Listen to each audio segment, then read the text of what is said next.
안녕하세요. 올해 32살의 여자입니다. 제 나이가 세상만사 모든 걸 통달할 나이도 아니고 아직 한참 배울 게 많은 나이긴 하지만 이건 도무지 제가 여지껏 배워온 것들은 물론이고 상식적으로 생각해도 이해가 안 되는 경우라 이렇게 다른 분들 의견 한번 들어보려 사연을 보내게 되었습니다. 저보다 3살 많은 남편과 6년이라는 긴긴 연애 끝에 작년 여름에 결혼을 했어요. 아직 결혼한 지 1년밖에 안 된 따끈따끈한 신혼부부죠. 아이도 아직 없다 보니 정말 신혼이라는 표현 말고는 다른 말이 떠오르지 않네요. 저희는 맞벌이 부부입니다. 벌이는 각자 비슷하고 둘이 버는 거 합쳐서 연 8천만 원 조금 넘네요. 월급만 따지면 제가 조금 더 벌지만 상여금 나오는 거 생각하면 거의 비슷하기 때문에 누가 더 잘 벌고 못 벌고 그런 건 따지지 않을게요. 아무튼 둘이 벌어서 달에 700 정도 버는 상황이다 보니 제 나름대로 조금 여유가 있다고 생각하는 편이에요. 연애 기간이 길었던 만큼 처음 만났을 때는 저희가 이렇게 결혼을 해서 한 이불 덮고 같이 살게 될 것이라고는 생각도 못했어요. 다투기도 엄청 다투고 서로 볼 꼴 못 볼 꼴 다 봤다고 해도 무방하죠. 그렇게 오랜 기간 만난 게 익숙해져서 그랬나. 제 나이가 30이 넘어서부터 자연스럽게 두 사람 사이에 결혼 이야기가 오가기 시작했습니다. 말씀드렸다시피 둘이 조건이 워낙에 비슷했다 보니 누가 더 잘났고 못났고 이런 걸 따질 것도 없었죠. 6년을 만난 만큼 서로에 대해 속속들이 알고 있었다 보니 이것 따지고 저것 따지는 거 없이 순탄하게 결혼 준비를 시작할 수 있었습니다. 돈을 서로 어느 정도 모아놓았는지는 대충 알고 있었는데 그래도 결혼 이야기 나온 만큼 좀 더 정확하게 얼마씩 있는지 파악이 되었으면 싶었어요. 그도 그럴 것이 얼마 정도 모아놓았느냐는 제 질문에 남편은 항상 얼마 정도는 될걸? 하는 식으로 뭉뚱그려서 대답을 했었거든요. 자기가 모아놓은 액수를 정확하게 알려주기 싫은 건가 싶어서 저도 더 정확하게 말해달라고 물어보지는 않았었는데 이제는 결혼 준비를 시작하게 된 만큼 정확한 액수를 알고 있는 게 앞으로의 계획을 세우는데도 유리할 거라 생각이 들었죠. 또 물어봐봐야 대충 이 정도는 될 거다 하고 대답할 확률이 컸다 보니 작전을 바꿔서 아예 남편한테 은행 통합 관리하는 앱을 켜서 보여줬어요. 그거 보면 통장별로 얼마씩 있고 주식 같은 것까지 다 포함돼서 나오잖아요. 제 모든 계좌에 있는 총액을 전부 다 보여줬으니 남편한테도 얼마 있는지 대충 말하지 말고 앱을 켜서 보여달라고 했죠. 그때 남편이 뭐 은행 앱까지 켜서 보여줘야 하냐고 나 못 믿냐며 수상쩍게 행동을 하더라고요. 그래서 더더욱 그냥 넘어가면 안 되겠다 싶어서 남편을 닥달해서 결국 은행 앱을 켜게 만들어줬죠. 그런데 통장 모든 걸 합쳐서 600만 원 조금 넘게 가지고 있는 게 전부더라고요. 제 눈을 믿을 수가 없었죠. 그나마도 600만 원 들어있는 통장이 주택 청약 통장이었고 그 외에 통장 한 개에 푼돈 찌끄러기 하나 있는 게 전부였어요. 남편이 그제서야 설명해 주길 시어머니가 자기 월급 관리를 대신 해주고 있다는 사실을 말해주더군요. 자기는 평소에 한도 50만 원짜리 신용카드 2개로 살고 있다고요. 말인즉슨 한 달 용돈 100만 원으로 살다는 거죠. 카드가 2개인 이유는 하나는 한도까지 다 써도 되는 진짜 용돈 카드고 나머지 하나는 아낄 수 있으면 최대한 아껴서 쓰는 비상금 카드라더군요. 청약 통장 제외하고 통장에 10몇만 원 찌끄러기 남아있는 건 통장에서 이거 나가고 저거 나가고 남는 잔돈들이 자연스럽게 모인 거래요. 그건 약간 보너스 느낌으로 어느 정도 모일 때까지는 절대 안 건드리는 그런 돈이랍니다. 나름 합리적으로 돈 관리를 하고 있는 것 같긴 했지만 솔직히 그 대답을 처음 들었을 때는 정말 뭐라 표현할 말이 따로 없을 만큼 처참한 기분이었습니다. 35살 먹은 남자가 아직도 용돈을 타서 쓴다는 건 제 상식선에서는 정말 이해할 수가 없었거든요. 그리고 6년이라는 긴 시간을 만났는데 어떻게 그런 걸 하나도 몰랐나 싶기도 했죠. 오래 만난 만큼 속속들이 이 사람을 알고 있어서 이젠 내 가족같이 익숙하고 편해서 결혼을 결심한 이유도 큰데 이미 시작부터 내가 이 사람의 모든 걸 알고 있는 게 아니었구나 하는 생각이 드니 그것도 기분이 참 그랬어요. 그때 남편한테 어떻게 그 나이에 아직도 엄마한테 돈을 맡기는 사람은 처음 봤다고 했는데 남편은 그걸 제가 마마보이라고 하는 거라 생각했는지 격한 반응을 보여왔습니다. 자기가 마마보이라서 엄마한테 돈을 맡긴 게 아니라고요. 원래 직장 생활 처음 시작했을 때는 직접 돈을 관리했다고 합니다. 그런데 자기가 씀씀이가 엄청 큰 편이다 보니 그때는 저축이라는 거 따로 하는 거 없이 그냥 월급이 들어오면 들어오는 대로 쓰기 바빴답니다. 나중 가선 당시 취직 안 한 친구들 물주노릇까지 하면서 없는 술자리 일부러 만들어서 안 써도 되는 돈을 쓰고 올 만큼 과소비가 심했다네요. 그러다 나중에 가선 월급이 통장에 들어오자마자 카드값으로 남김없이 빠져나가는 지경에 이르렀고, 그런데 그 와중에 또 쓰던 버릇이 있다 보니 신용카드로 현금 서비스까지 받아가며 돈을 펑펑 써댔답니다.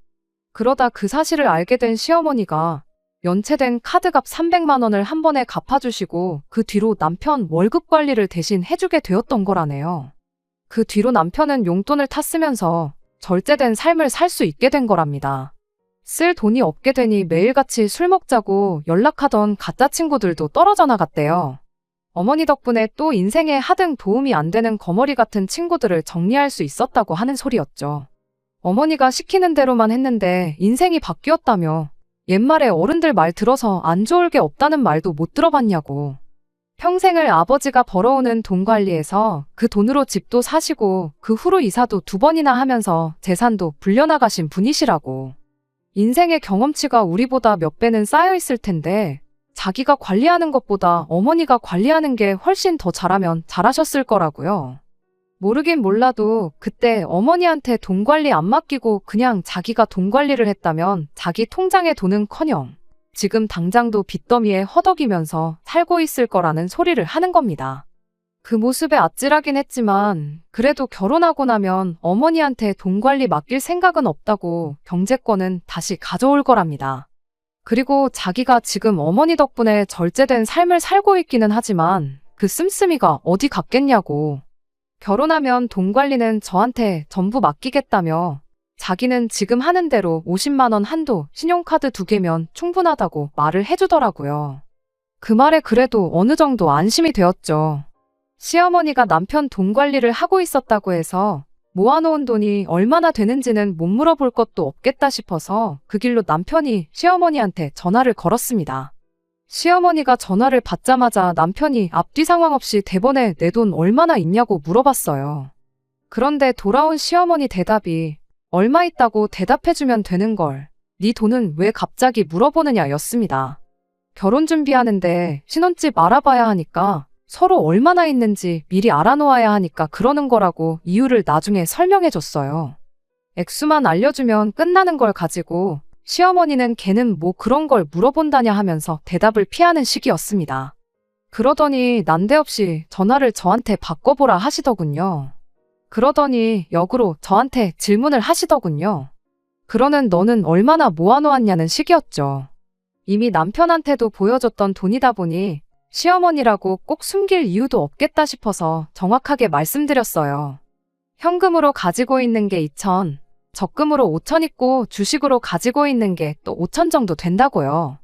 그랬더니 나이도 어린 게 주식을 한다면서 당신이 주식 같은 거 해서 돈 버는 사람을 단 한 명을 못 봤다며 저보고 당장 주식부터 정리를 하라고 훈수를 하시더라고요. 그러면서 갑자기 돈 관리를 하는 방법에 대해 열변을 토하시는데 그냥 얼마 있는지만 알려주시면 될 걸 왜 이렇게 말이 많으신가 싶었습니다. 그냥 영혼 없이 네 하면서 대답하고 있었는데 그게 또 시어머니 심기를 건드렸는가 봐요. 주절주절 돈 주고도 못 배운다는 시어머니의 돈 관리 비법에 대해서 열변을 토하시다가 난데없이 저한테 성질을 내기 시작했거든요. 난데없이 아직 양가 상견례도 안 하지 않았냐. 어른들끼리 말도 나누지 않았는데 벌써부터 돈이 얼마나 있는지 그런 거 알아보는 거 그거 예의가 아니다 하면서 네 모은 돈보다 많이 모아놓았으니 쓸데없는 걱정 말아라 하면서 결국 액수는 끝까지 말을 안 해주고 그렇게 전화를 끊어버렸어요. 제가 모은 것보다 많이 모아놓았다는 게 사실 반쪽짜리 답변이나 마찬가지잖아요. 그저 본격적인 준비를 시작하기 전에 미리 좀 알고 싶어서 그러는 건데 이걸 가지고 난데없이 잔소리까지 들어야 하나 싶었습니다. 그래도 최대한 좋게 생각하기로 했어요. 시어머니가 왜 그렇게까지 저한테 성질을 낸 건지 좀 더 생각해봤다면 참 좋았겠지만 이미 지나간 일, 이제 와서 후회해서 뭐 하겠나요? 그때는 그저 제 돈보다 많이 모아놓으셨다는 그 말을 믿는 수밖에 없었죠. 남편이 모아놓은 돈을 제가 모아놓은 돈과 똑같은 액수라고 가정하면 나중에 정확한 금액을 알게 되었을 때 미리 예산 잡아놓은 것보다 단돈 10,000원이라도 더 많은 거잖아요. 타이트하게 예산 잡아놓았다가 여윳돈이 생기면 오히려 우리한테 더 좋은 거 아니겠냐 그렇게 생각하기로 하고 말았죠. 암만 저보다 더 모았다고 해봐야 둘이 벌이가 비슷한데 어머님이 암만 아끼고 잘 모았다고 해봐야 그렇게 큰 차이는 없겠구나 싶었거든요. 게다가 남편이 용돈으로 매달 100만 원 정도 가져가는 것도 알고 있었고 그 외에 보험이라든지 포뇨금이라든지 그런 것도 따로 남편 월급에서 나가고 있는 것도 알게 되었으니 대충 계산해보면 정말 저랑 모아놓은 돈이 큰 차이가 없겠구나 그런 생각이었어요. 더 모아놓았다고 한들 그게 뭐 10억, 20억 더 모아놓은 것도 아닐 텐데 액수가 정확히 얼마인지 집착할 필요는 없겠다는 생각이었습니다. 가장 중요한 건 무엇보다도 남편이 결혼하면 더 이상 시어머니한테 경제권을 맡기는 게 아니라 저한테 맡기겠다는 사실 하나뿐이었죠. 그렇게 남편과 본격적인 결혼 준비를 시작하게 되었습니다. 어차피 신혼집 구하는 건 맨 나중에 문제였다 보니 차근차근 하나씩 알아보기 시작했지요. 일단 양가에 먼저 결혼 허락을 받으러 다녀왔어요. 남편을 먼저 저희 집에 인사시켰고 다음에 제가 시댁에 인사를 드리러 다녀왔지요. 제가 시댁에 갔던 날 시어머니는 굳이 대신 관리해주고 있던 남편 돈에 대해서 언급을 하지 않았습니다. 진짜로 양가 상견례가 있는 날까지 안 알려주시려는 건가 그렇게 생각하고 말았죠. 굳이 거기서 돈 이야기 꺼냈다가 또 한바탕 하는 것보다 직접 말해줄 때까지 기다리는 게 맞다고 생각했어요. 어차피 남편이 모아놓은 돈이나 내 돈이나 똑같은 액수라고 생각하기로 했다 보니 저도 더 이상 궁금해하지 않기로 생각을 했거든요. 그런데 정작 상견례 날에도 예단이니 예물이니 그런 이야기만 주고받을 뿐 남편의 돈에 대해서 따로 말을 해주지 않았습니다. 그때쯤 되니 안 알려주는데 다른 이유가 있는 게 아닐까 하는 생각이 들기 시작했고 그 생각은 걱정거리로 바뀌어 조바심까지 나기 시작했어요. 한편으로는 설마 자식 돈인데 그 돈으로 뭘 했겠어 싶었지만 굳이 끝에서 끝까지 안 알려주는 이유가 무언가 싶었어요. 남편이 모아놓은 돈이 얼마나 되는지 알게 된 건 결혼 준비가 어느 정도 막바지에 이르렀을 무렵이었어요. 처음 돈 이야기가 나오고 나서 딱 5개월이 지난 시점이었죠. 시어머니가 모아놓은 남편 돈은 대략 1억 4천만 원이었어요. 그때서야 왜 시어머니가 여지껏 시간만 질질 끌면서 끝까지 얼마나 모아놓았는지 안 알려준 이유가 뭔지 딱 알게 되었습니다. 액수를 듣자마자 처음 시어머니가 저한테 너는 얼마나 모아놓았길래 그러냐고 물어본 게 딱 생각나더라고요. 사실 모아놓은 돈이 저랑 별반 차이가 없었던 게 그동안 남편 돈을 숨긴 이유구나 싶은 생각이 들었어요. 그때 제가 모아놓은 돈이 이래서 얼마, 저래서 얼마 하고 다 말씀드렸다고 했잖아요. 그 돈이 다 합치면 1억 2천 정도 되었습니다. 시어머니 딴에는 무언가 남자가 여자랑 비슷하게 해온다는 느낌이 들어서 그게 싫어서 숨겼던 게 아닐까 싶었어요. 보아하니 시간 끌면서 남편 월급 고스란히 모아서 그 돈까지 합칠 생각이었나 본데 저 또한 지난 5개월 동안 월급 받았다고 돈을 펑펑 쓰고 그랬던 게 아니었거든요. 결혼을 앞두고 있던 시점이었다 보니 오히려 저도 나름대로 절약을 하고 있던 상황이었어요. 5달치 월급을 엎어서 주면 확실히 저보다 2천은 더 해가는 그림을 만들 수 있을 거라 생각하셨던 건가 본데 저도 월급 받는 직장인이고 시간 지나면 돈이 더 모인다는 것까지는 상정을 못했구나 싶었습니다. 어차피 비슷하게 모아놓았을 거라는 생각이었다 보니 오히려 그 돈이 실제로 있다는 사실만으로도 안도할 수 있었어요.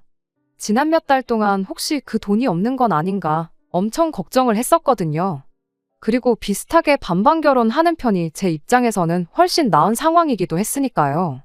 고작 1,000만 원, 2천만 원 차이로 우리 집이 더 해왔네 하면서 시댁에 끌려다니는 것보다야 둘이 반반 결혼하는 그림이 저한테는 더할 나위 없이 좋은 그림이었습니다. 그 와중에도 시어머니는 온갖 생색을 내기 시작했어요. 저한테 고마운 줄 알라며 당신이 아들 돈 관리해준 덕분에 이만큼 가지고 올 수 있었던 거라면서요. 참 하고 싶은 말이 많았습니다. 아들 돈 모아준 게 아들한테 좋은 거지. 사실 저한테 좋을 건 하나도 없는 거나 마찬가지잖아요.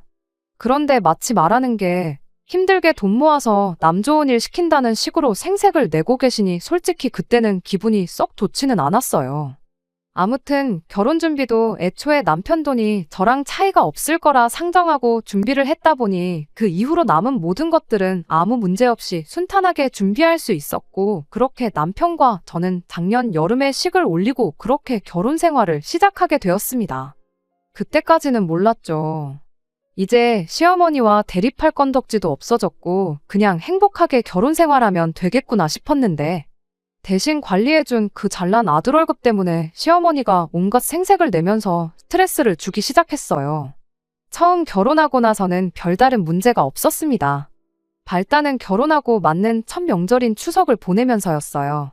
명절이다 보니 양가에 100만 원 봉투 하나씩 만들어서 두둑하게 준비를 했는데, 시어머니 반응이 내가 니들한테 해준 돈이 얼만데 용돈이라고 고작 이것밖에 안 주냐며 짜증을 내기 시작했습니다. 솔직히 어머님 아버님한테 100만 원씩 200을 드렸는데 그 정도면 결코 적게 했다고 보지 않거든요. 첫 명절이니만큼 남들이 평균적으로 한다는 것보다 훨씬 많이 준비한 건데, 꼭 고맙다는 말을 듣고 싶었던 건 아니지만 이것밖에 안 주냐고 한 소리 들을 줄은 정말 생각도 못했습니다. 심지어 남편이 여지껏 직장 생활하면서 벌어온 월급을 모아주기만 하셨을 뿐인데 그 돈이 마치 당신이 저희 결혼할 때 얼마 큰 돈 해준 것처럼 말까지 하는 게 어이가 없었어요. 저도 500만 원 정도 덜 해오긴 했지만 따지고 보면 똑같이 해온 건데 굳이 시어머니가 그렇게 우겨댄다고 해서 시어머니 요구를 들어줄 필요도 없었죠. 그런데 그런 식으로 시어머니와 불화가 계속되니 결국엔 남편이 버티지 못하고 중재안을 꺼내더군요. 그럴 게 아니고 그냥 매달 어머님한테 용돈으로나마 30만 원 정도 보내드리면 어떻겠느냐고요. 그리고 명절이나 생신 때 드리기로 했던 돈도 100만 원씩이 아니라 남들 주는 만큼만 줄이기로 하고요. 시아버지는 용돈 그런 거 따지는 분이 아니시니 매달 보내드리는 30만 원에 당신 목도 포함돼 있다고 생각하실 거라고, 그렇게 해서 총액을 따지고 보면 결과적으로 시어머니 용돈이라고 나가는 돈이 특별한 날이라고 100만 원씩 드리는 거랑 비교해보면 조금 더 드리긴 하겠지만 그게 당장 우리 가게에 큰 타격을 주는 것도 아니지 않냐며 저를 설득해왔어요. 제 생각에도 나름 합리적인 방안이라고 생각해서 그러기로 했죠. 그런데 또 그 다음번 명절인 설이 돼서 그때는 또 저번엔 100만 원을 주더니 이번에는 절반도 안 되는 돈을 용돈이라고 가지고 왔냐면서 엄청나게 성질을 부려대셨죠. 그때는 잔소리 하시는 거 그냥 한 귀로 듣고 한 귀로 흘렸는데, 몇 달 전 어버이날에 남편이 또 잔소리 들을 수도 있는데 이번엔 그냥 100만 원을 드리는 게 어떻겠냐고 물어오더군요. 해주고도 욕먹는 게 싫어서 결국 그렇게 하기로 했는데, 얼마 전 시어머니가 내가 뭐 애들도 아니고 한 달에 용돈이 30만 원이 뭐냐며 못해도 100만 원씩은 받아야겠다는 연락을 해왔습니다. 당신이 아들 대학 다닐 때도 용돈을 그것보다는 많이 줬다면서 요즘 물가가 미쳐 날뛰는데 30만 원 가지고 뭐 어디다 쓰냐고 그걸 돈이라고 주냐면서 말이죠. 그 자식 씀씀이의 당신 아니었으면 애인한테 뭐 사다 바치고 친구들 술 사주고 그런다고 1억 4천은커녕 4천만 원도 못 모았을 거라고 뭐라 하시는데, 남편이 회사 생활 시작하고 처음 연애한 게 저였는데 차라리 애인한테 뭐라도 사다 바치고 그래서 모아놓은 돈이 없었다면 당장 저한테 그만큼 뭐라도 남아있었지 않았겠나요? 정말 어이가 없었죠. 상대할 가치도 없는 시어머니 요구에 저는 뭐라고 말도 제대로 안 나오는데 남편은 그러지 말고 그냥 그 돈 드리잡니다. 맞벌이 하는 만큼 벌이도 늘어났는데 못 드릴 게 뭐가 있냐고, 그 정도 드려도 우리 사는데 아무 지장 없지 않냐는 거예요. 어이가 없어서 맞벌이 한다고 벌이가 늘어난 건 또 어느 나라 계산 방법이냐고 남편한테 따져 물었죠. 둘이 버는 걸 합친 거지 월급이 오른 것도 아닌데 말도 안 되는 헛소리 좀 하지 말라고. 1년에 시어머니한테만 1,000만 원을 넘게 갖다 바치게 생겼는데 오히려 벌이가 줄어드는 거 아니냐고 한마디 따졌죠. 그랬더니 남편이 결국엔 시어머니랑 똑같은 말을 하는 겁니다. 그래도 어머니 덕분에 자기가 돈을 그만큼 모은 거 아니겠냐고요. 어머니 아니었으면 당장 우리가 이렇게 누리고 살 수나 있었겠냐고 한마디 하는 겁니다. 그래서 시어머니한테 하려다 말았던 말을 남편한테 했어요. 어머님 말 맞다나 당신이 직접 돈 관리를 했어서 애인한테 뭐라도 사다 바쳤다면 당장 내 손에 뭐라도 남아있지 않았겠냐고. 차라리 그게 훨씬 나았겠다고요. 그 돈이 당신 좋으라고 모아준 돈이지. 당신도 그렇고 어머님도 그렇고 왜 자꾸 그걸 날 위해서 모아준 것처럼 말하는 거냐고 따졌더니 남편이 끝까지 그래도 그 돈이 있었으니까 결혼이나마 할 수 있었던 거 아니겠냐고 그러는 겁니다. 지금 우리가 행복하게 살 수 있는 건 전부 시어머니 공이 크다고 기어이 어머니 요구대로 달 100만 원을 드리겠다고 고집 부리는데 결국 그것 때문에 대판 싸우고 현재는 서로 말 한마디 주고받지 않는 냉전 상태예요. 차라리 그 돈이 없었다면 사람 됨됨이라도 더 자세하게 봤을 것 같아요. 6년 만나면서 모아놓은 돈 한 푼도 없었을지라도 인생에 좋은 동반자가 될 수 있는지 아닌지 그런 부분을 말이죠. 그런데 이제 보니 사람 됨됨이가 아주 꽝이니 그게 문제였죠.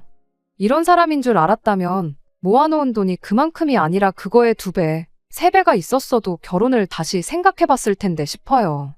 남편은 끝까지 자기가 돈이 없었다면 이 결혼도 없었을 거고 꼭 시어머니가 돈을 대신 관리해준 게 아니라 자식된 도리로 그 정도 드리는 건 아무 문제가 없다고 우겨대는데 아무리 몇 번을 다시 생각해도 결혼 전에 자기 결혼 자금 모으는 게 자기를 위해서 모으는 돈이지 배우자를 위해서 모으는 돈은 아니라는 게 제 생각이거든요. 그런데 귀에 딱지가 않게 같은 소리를 들어서 그런가 어쨌든 결혼해서 그 덕을 보고 있으니 그게 저를 위한 돈인가 싶기도 해요. 도무지 의견이 좁혀지지가 않아서 다른 분들 의견은 어떤지 한번 물어보고 싶어 이렇게 사연을 보내게 되었습니다. 그냥 효도하는 셈 치고 그 돈을 보내드리는 게 맞는 건가요? 안녕하세요.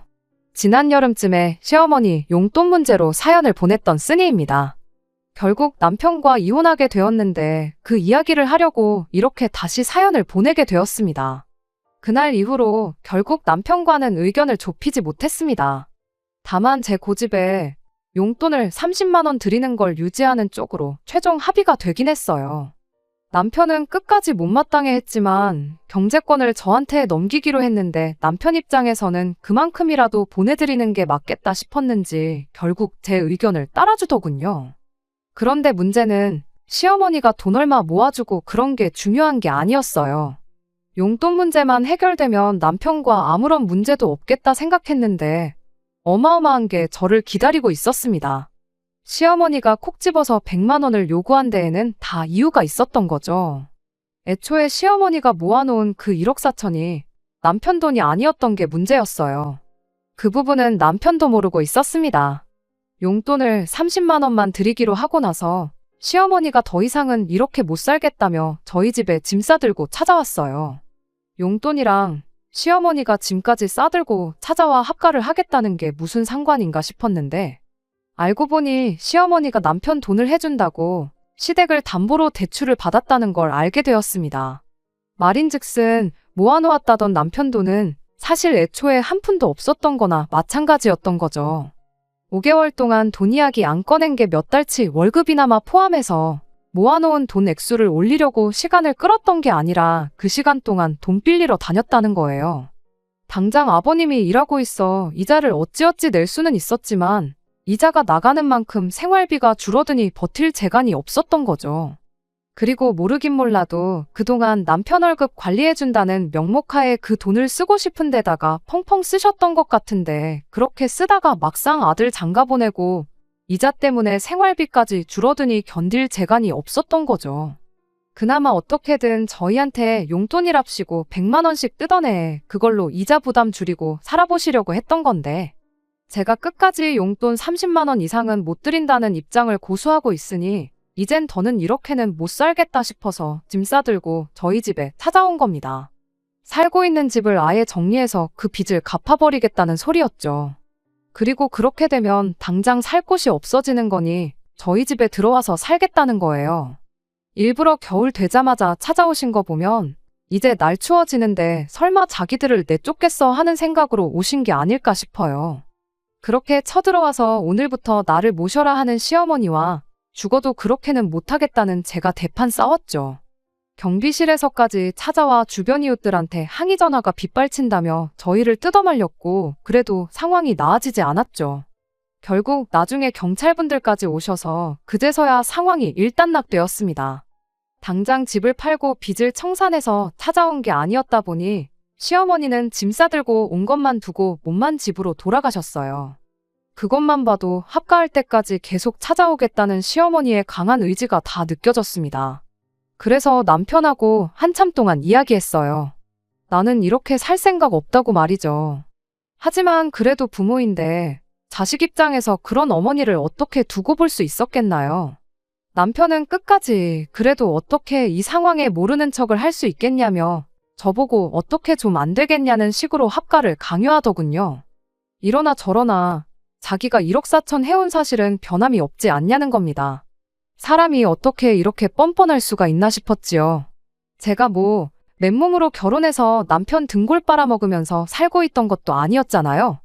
거의 똑같은 돈 들고 와서 결혼했는데 결혼 전부터 거짓투성이었던 시어머니를 모시고 살라는 건 말도 안 되는 소리였습니다. 그래서 남편한테 한마디 해줬어요. 세상이 뒤집어져도 시어머니 모시고 살 생각은 눈꼽만치도 없으니 꿈깨라고요. 100번 양보해서 시어머니가 당신 돈을 나를 위해 모아줬다는 식으로 생색 한 번 안 내고 우리 결혼하고 나서도 돈 때문에 스트레스 한 번 안 주고 나랑 좋은 관계를 유지하셨었더라면 나한테 거짓말 하나 한 적 없고 차라리 뭐 사기를 당해서 집까지 날려먹게 된 상황이었다면 아마 모시고 사는 거 생각해봤을 거라고요. 그런데 그런 것도 아닌데 내가 무슨 이유로 시어머니를 모셔야 하는지 설명 좀 해보라고 했죠. 남편은 한참을 생각하더니 그래도 이미 결혼했는데 이제 와서 어떻게 할 거냐는 식으로 대답을 하더라고요. 그래서 제가 먼저 남편한테 이혼 이야기 꺼냈습니다. 그냥 무작정 이혼하자고 한 건 아니에요. 저는 남편에게 기회를 줬습니다. 아버님이 돈을 안 벌어오시는 것도 아니고 솔직히 1억 4천이면 아버님 벌이에 못 갚을 돈은 아니지 않나라는 생각이었거든요. 그냥 시어머니가 저러는 게 이자가 나가는 만큼 생활비 줄어든 마당에 그동안 어머님 돈처럼 쓰던 당신 돈까지 없어진 게 싫어서 저러시는 거 아니겠냐고요. 그러니 어머님이 또 집에 찾아오시거든 같이 살 생각 없다고 단호하게 딱 잘라 한마디만 하라고 했어요. 그럼 그동안 어머님이 나를 속였던 거 그냥 당신 돈 빌려간 거 집 담보 잡고 대출 받아서 갚은 거라고 생각하고 그냥 오늘 있었던 일은 가슴속에 묻어두고 아무 일도 없었던 것처럼 살겠다고요. 하지만 남편은 그런 저희 제안에도 어머님을 택하더군요. 합가는 못한다고 이야기하겠다고 대답은 했지만 그럼 대출금이라도 우리가 갚아드리면 어떻겠냐고. 어차피 매달 용돈 100만 원씩 드리는 쪽으로 이야기하지 않았냐고. 용돈 드린다고 생각하면 되는 거 아니겠냐며 끝까지 저로 하여금 시어머니한테 돈을 퍼주는 쪽으로 이야기를 꺼내는 겁니다. 자기 딴에는 시어머니와 합가를 막으면서 동시에 어머니 빚도 갚아줄 수 있는 나름의 중간 역할을 했다고 생각하는 것 같은데 그건 지 혼자만의 생각이었지. 저한테는 그냥 이혼하자는 소리로밖에 안 들렸어요. 그래서 그냥 알겠다고 한마디 대답해주고 그날부로 당장 이혼 서류부터 준비했죠. 남편이 이혼 안 해준다고 하면 소송까지 불사할 생각이었어요. 자기도 자기 나름대로 소송까지 가면 100% 질 거다는 식의 말을 주워 듣고 온 건지 나중에 가선 순순히 합의 이혼을 하는 쪽으로 나오대요. 덕분에 이혼하는데 큰 문제는 없었습니다. 반반 맞춰서 가져왔다 보니 갈 때도 똑같이 반반 나눠서 이혼했고요. 지지난주에 숙려기간 끝나서 모든 게 깔끔하게 정리돼서 이렇게 후기를 적어 보냅니다. 애초에 시어머니가 남편 돈 대신 관리해준 걸 두고 저를 위해 모아줬다고 생색내고 제 상식으로는 이해가 안 되는 요구를 해올 때 그때부터 알아봤어야 했는데 결혼이 저랑 남편 둘만 하는 게 아니라 집안과 집안끼리도 하나가 되는 건데 왜 그때는 그걸 생각 못하고 남편 돈만 제대로 있으면 됐지 하고 쉽게 넘겼나 싶네요. 안녕하세요. 얼마 전 이혼한 남편 소식 듣고 이렇게 마지막 후기를 또 남기게 되었습니다. 정확히는 남편 소식이 아니라 시어머니 소식이라고 해야 하나요? 남편이 저희 집까지 찾아오고 아주 난리도 아니었어요. 저희 부모님이 남편한테 여기가 어디라고 오느냐며 현관문 앞에서 거의 몽둥이 찜질을 할 뻔하셨는데 집까지 찾아온 게 무슨 일인가 궁금해서 남편 만나 이야기를 나눴습니다.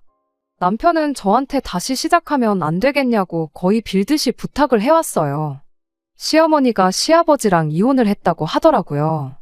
알고 보니 그간 남편 돈으로 두 분이 같이 호강했던 게 아니고 시어머니 혼자서 그랬던 거래요. 아버님은 그 사실을 저희가 결혼할 때 알게 되었는데 그때 시어머니가 남편 돈을 탕진했다고 말한 게 아니고 그 돈이 어디 투자하듯이 묶여있는 상태라는 식으로 말을 하셨다는 겁니다. 당장 아들 장가 보내야 하는데 돈이 없다고, 그런데 그 돈을 또 중간에 뺄 수도 없는 상황이라며 집을 담보로 대출을 진행했던 거라고 해요. 아버님은 그런 사실에 대해서 전혀 모르고 있었는데 남편이 저랑 이혼하고 나서 모든 사실을 알게 되었던 거죠. 그리고 아버님이 당신 같은 사람하고는 같이 못 살겠다며 시어머니한테 이혼을 요구하셨다고 합니다. 이혼하면서 빚은 두 분이 나눠서 책임지게 되었지만 시어머니는 아버님한테 위자료까지 지급해야 하는 상황이 되었고요. 아버님이야 곧 은퇴하실 나이긴 하지만 그래도 직장도 있고 당장 먹고 사는데 지장이 없으니 상관이 없는데 시어머니의 경우에는 이야기가 달랐죠. 결국 남편하고 같이 지내게 되었는데 당장 남편 월급이 있다고 해도 두 사람 수중에 땡전 한 푼 있는 게 아니다 보니 지금 둘이서 단칸방 지내서 같이 살고 있는가 봐요. 그런데 그 와중에 시어머니는 늘어난 당신 씀씀이 때문에 정신 못 차리고 남편 월급 들어오는 족족이 쓸데없이 날려먹는 돈이 절반 이상이랍니다. 남편도 참다 또 참다가 이젠 더는 안 되겠어서 시어머니랑 같이 못 지내겠다고, 아니 안 지내겠다고 저를 찾아온 거예요. 그래서 마지막으로 남편한테 한마디 해줬어요. 이제 와서 어머님 안 계신다고 내가 당신하고 다시 살아줄 줄 알았냐고요. 너가 나랑 이혼까지 불사해가며 택한 어머니지 않냐고, 그런 사람이 왜 이제 와서 말을 바꾸냐고, 평생 어머니 돈줄 노릇 하면서 그렇게 살라 말하고, 오늘은 이렇게 이야기 들어주긴 했지만 다음번에 또 우리 집 찾아오면 안 그래도 우리 아버지가 벼르고 있던데 오늘처럼 아버지를 말리는 일은 없을 거다 한마디 경고해주고 집으로 돌아왔습니다. 1년 반 만에 이혼했다는 오명을 달고 살게 되었지만 이혼녀 딱지 달고 사는 편이 저런 시어머니 모시고 평생을 맘고생하면서 사는 것보다 100번 낫네요. 다른 건 모르겠고 남편 인생이 저렇게 꼬여버린 걸로 위안 삼으려고요. 끝까지 들어주셔서 감사합니다. 오늘의 사연은 여기까지입니다. 구독과 좋아요, 알람 설정 부탁드리고 더 좋은 사연으로 다시 찾아뵙겠습니다. 감사합니다.